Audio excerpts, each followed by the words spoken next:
ಹೀಗೊಂದು ಸಣ್ಣ ಕಥೆ. ಕಥೆಯ ಶೀರ್ಷಿಕೆ ಬೆಕ್ಕಿಗೆ ಗಂಟೆ ಕಟ್ಟುವವರು ಯಾರು? ಈ ಪ್ರಶ್ನೆ. ಒಂದು ಊರಿನಲ್ಲಿ ಒಂದು ಮನೆ ಇತ್ತು. ಹಳೆಯ ಮನೆ, ತುಂಬ ದೊಡ್ಡದಾದ ಮನೆ. ಅಲ್ಲಿ ಅನೇಕ ಇಲಿಯ ಪಿಲ್ಲಗಳಿದ್ದವು. ಇಲಿಗಳು ವಾಸವಾಗಿದ್ದವು. ಮನೆಯ ತುಂಬ ಓಡಾಡಿ ತಿಂದು ಉಂಡು ನಿದ್ದೆ ಮಾಡಿ ಸಂತೋಷದಿಂದ ಕಾಲ ಕಳೆಯುತ್ತಿದ್ದವು. ಆವಾಗ ಒಂದು ದಿನ ಅಲ್ಲಿ ಒಂದು ಬಿಳಿಯ ದೊಡ್ಡ ಬೆಕ್ಕು ಬಂದು ಅವುಗಳ ನಿದ್ದೆಯನ್ನು ಕೆಡಿಸಿತು.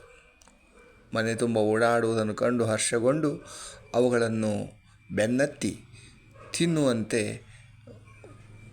ಹೋಗುತ್ತಿತ್ತು. ಅವುಗಳಿಂದ ತಪ್ಪಿಸಿಕೊಂಡು ಪ್ರಾಣಕ್ಕಾಗಿ ಅವು ಜೀವದಿಂದ ಭಯದಿಂದ ಓಡಾಡಂಗಾಯಿತು. ಒಂದು ದಿನ ಎಲ್ಲ ಇಲಿಗಳು ಕೂಡಿಕೊಂಡು ಒಂದು ತಾತ ಇಲಿಯನ್ನು ಕೇಳಿದವು. ತಾತ, ನಮಗೆ ತುಂಬ ಭಯವಾಗುತ್ತಿದೆ. ನಮಗೆ ಸರಿಯಾಗಿ ತಿನ್ನಲು ಆಗುತ್ತಿಲ್ಲ, ಓಡಾಡಲು ಆಗುತ್ತಿಲ್ಲ. ಆ ಬೆಕ್ಕಿನ ಭಯ ನಮ್ಮನ್ನು ತುಂಬ ಕಾಡುತ್ತಿದೆ.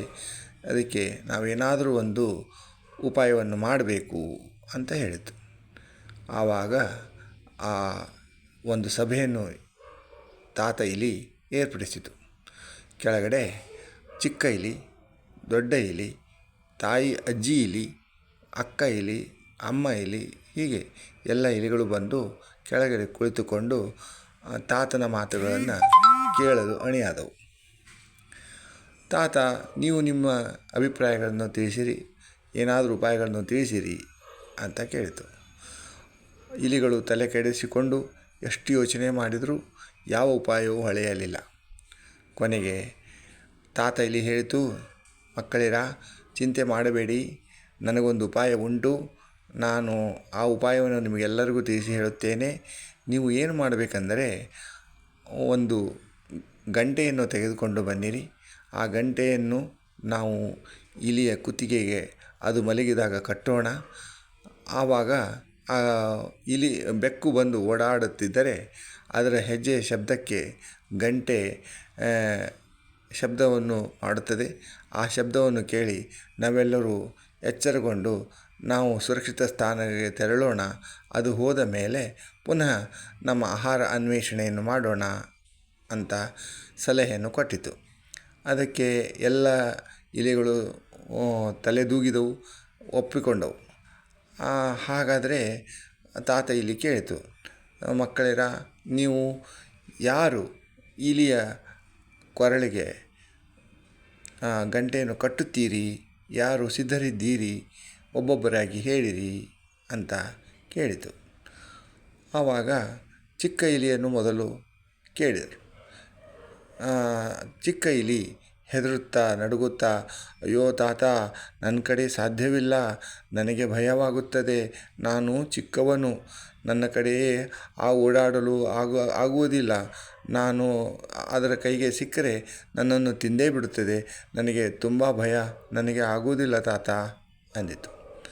ನಂತರ ಮಧ್ಯವಯಸ್ಸಿನ ಇಲಿ ಹೇಳಿತು, ಅಯ್ಯೋ ತಾತ, ನನಗೆ ತುಂಬ ಕೆಲಸ ಉಂಟು, ನಾನು ಮಾಲೀಕರು ಇಲ್ಲದಿದ್ದಾಗ ಹೋಗಿ ಆಹಾರವನ್ನು ಸಂಗ್ರಹಿಸಬೇಕು, ಮಾಲೀಕರ ಹೊಡೆತವನ್ನು ಅವರ ಕಣ್ಣು ತಪ್ಪಿಸಿಕೊಂಡು ತರಬೇಕು, ಆಹಾರವನ್ನು ತರಬೇಕು.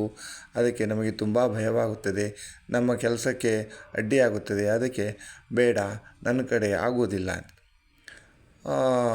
ಆವಾಗ ಅಮ್ಮ ಇಲ್ಲಿ ಹೇಳಿತು, ಇಲ್ಲ ತಾತ, ನನ್ನ ಕಡೆಯೂ ಆಗುವುದಿಲ್ಲ, ಏಕೆಂದರೆ ನಾನು ಮನೆಯಲ್ಲೆಲ್ಲ ಅಡಿಗೆಯನ್ನು ಮಾಡಬೇಕು, ಎಲ್ಲರಿಗೂ ಸರಿಯಾಗಿ ಊಟವನ್ನು ಬಡಿಸಬೇಕು, ಆದ್ದರಿಂದ ನನ್ನ ಕಡೆ ಆಗುವುದಿಲ್ಲ ಅಂತ. ಹಾಗಾದರೆ ಮತ್ತು ಇನ್ನೊಂದು ತಂಗಿ ಮತ್ತು ಅಕ್ಕ ಅವರು ಇಲಿಗಳು ಹೇಳಿದವು, ಇಲ್ಲ ತಾತ, ನಮ್ಮ ಕಡೆ ಆಗೋದಿಲ್ಲ, ನಮಗೆ ಜಿರಳೆ ಹಲ್ಲೆಗಳನ್ನು ಕಂಡರೆ ತುಂಬ ಭಯ ಆಗುತ್ತದೆ, ಮೈ ನಡುಕ ಉಂಟಾಗುತ್ತದೆ, ಅಂಥದ್ರಲ್ಲಿ ಬೆಕ್ಕಿನ ಹತ್ತಿರ ಹೋಗಿ ಗಂಟೆ ಕಟ್ಟುವುದೆಂದರೆ ಸಾಮಾನ್ಯವೇ? ಸಾಧ್ಯವಿಲ್ಲ ತಾತ, ಸಾಧ್ಯವಿಲ್ಲ ಅಂದವು.